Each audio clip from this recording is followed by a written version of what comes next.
Crime drama is one of media's most successful genres to date, and it's really not that hard to see why.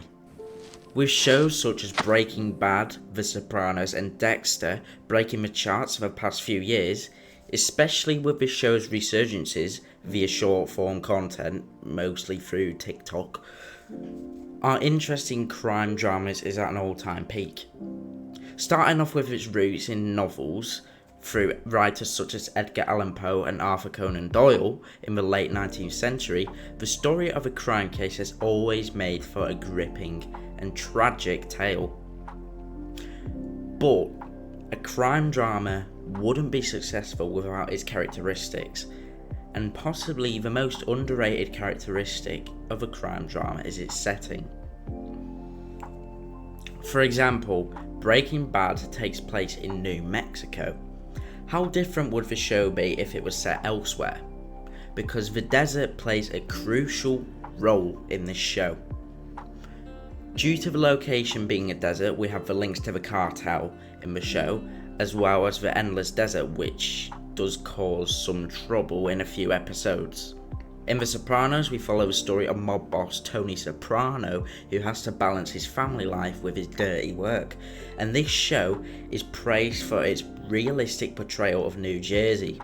So, with a little bit of basics out of the way about the importance of setting in a crime drama, I'm here to discuss possibly one of the most underrated crime dramas ever produced.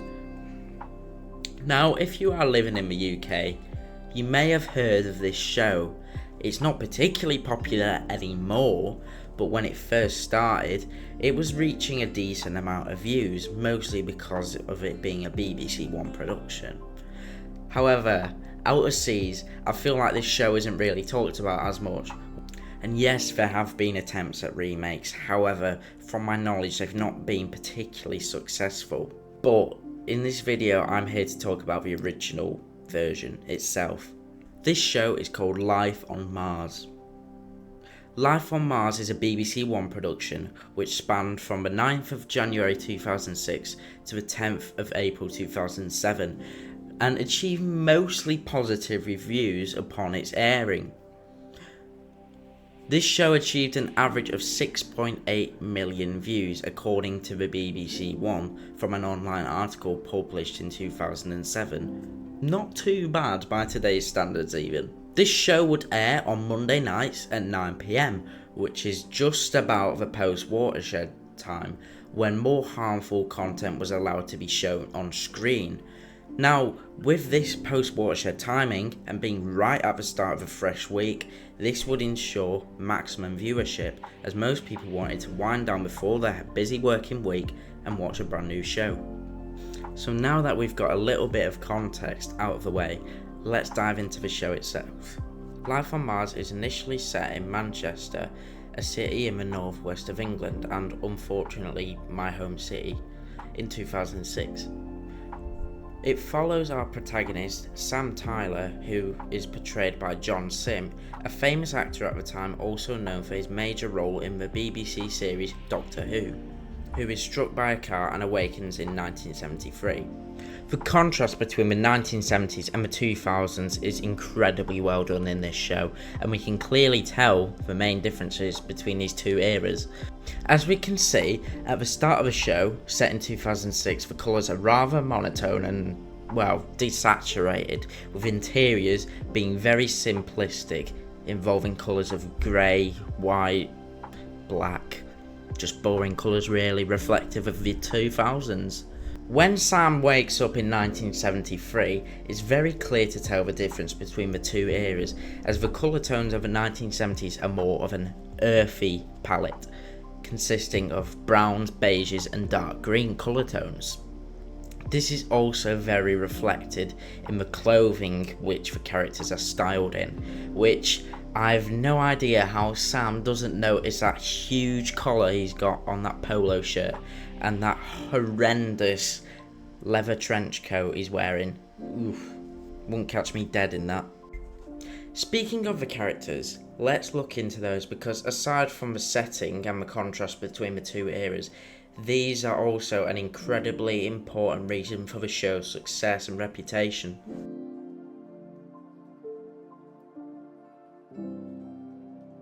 Upon finding where his office is in the 1970s, Sam Tyler is introduced to the rest of his comrades. DC Chris Skelton, one of the quieter, sheepish characters amongst the police force, Ray Carling, a misogynist and just an all-round dislikable character, Annie Cartwright, who would become a very obvious love interest throughout the show, and Detective Chief Inspector Gene Hunt, a maverick cop who doesn't follow modern policing standards.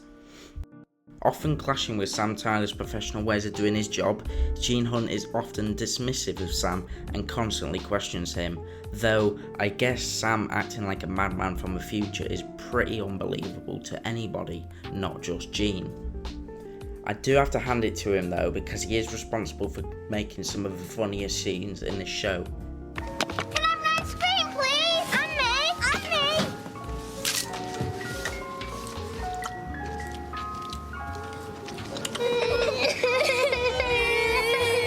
The whole premise of Life on Mars is that Sam continues to do policing work in the 1970s whilst he tries to figure out a way to get home to 2006. And there are a lot of hints throughout the show that he is still in a coma.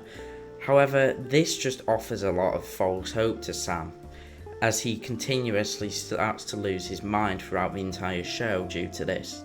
Despite the brainstem bruising. Hey! Hey, I'm here! Look at me, does this look like low responsiveness to you? I'm here! Sam? Sam? I can hear you. Sam Tyler? Yeah.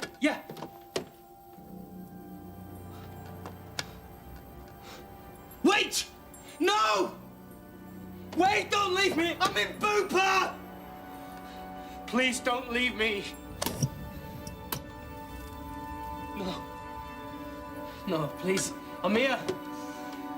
Don't leave me here! Please!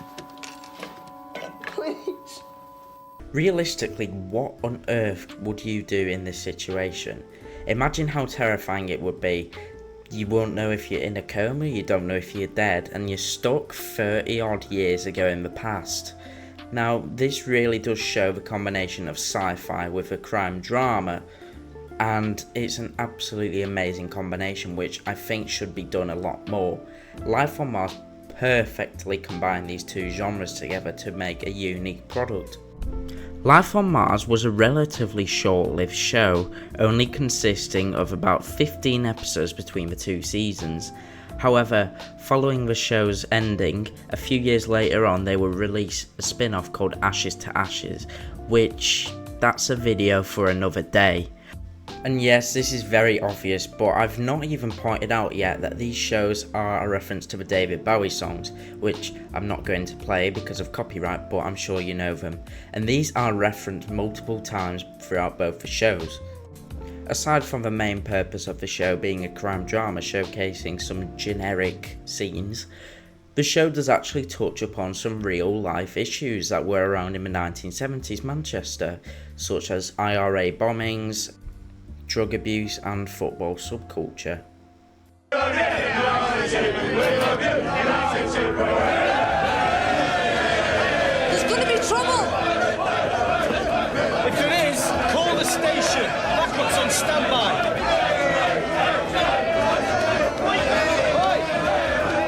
Can I have a word? As long as the words are, it's my round, and what do you have it?